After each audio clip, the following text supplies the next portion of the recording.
Hello, Torah community. It's Rav Natan here to share with you some words of Torah for this week's Parsha of Kedoshim. One of the interesting things that comes up in this Parsha is that there's a mitzvah which also appears in the Aseret Dibro, the mitzvah of respecting your parents. In the Aseret Dibro, we have the mitzvah of Kibud Avim, honoring your parents. And in this week's Parsha, we have the mitzvah of Yira, of fearing or being in awe of your parents. And if you look at them, what's interesting also is that what comes after the mitzvah of honoring or fearing your parents are totally different types of mitzvah. In the case of the Seder Dibra, what follows the mitzvah to honor your parents are a lot of mitzvah that are bein adam l'chavera, between people. And what follows the mitzvah of revering your parents in this week's parsha is a lot of mitzvahs that have to do with you and Hashem. So first of all, what's the difference between honor and fear and or awe? And what's the difference between the two lists of mitzvah that are separate, that are different, which come after them in these respective parshiot? And I think our sages clue us into this when they talk about the difference between honoring your parents and fearing your parents. There's a sense of honor that you can express to somebody who does a lot for you. And when we have someone who does a lot for us, we should be thankful, not only say thank you, but do a lot of things that reflect how grateful we are to them. And on the other hand, there's a sense of awe that we should have for our parents, different than just regular gratitude, who they are, their age, their stature, what they've done. And that awe and that maybe reverence also is reflected in the parent-child relationship.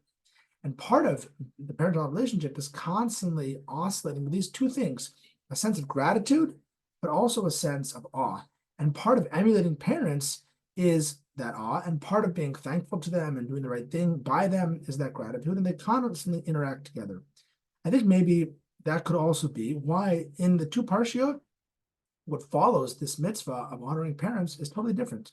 In the Seder Dibro, what follows it is mitzvah Adam ben Adam Lachavero. Because when it comes to being grateful, that is something that applies to your parents, but it's also something that applies to all kinds of people. You should always be grateful to people who do something for you, all the more so your parents.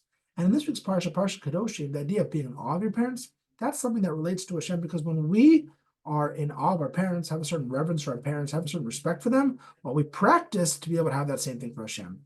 And I think that not only these are two aspects of the parent-child relationship that we as parents could always be aware of, and certainly as children we should be aware of, but also in our relationship with Hashem.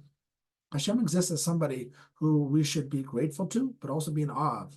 And as next week we come up on these important days in our calendar, we have days of Yom Yizikaron, we have days of Yom Ha'atzmaut, and there's a sense of feeling sad, feeling glad, and certainly we should look at these days in context of our relationship with Hashem.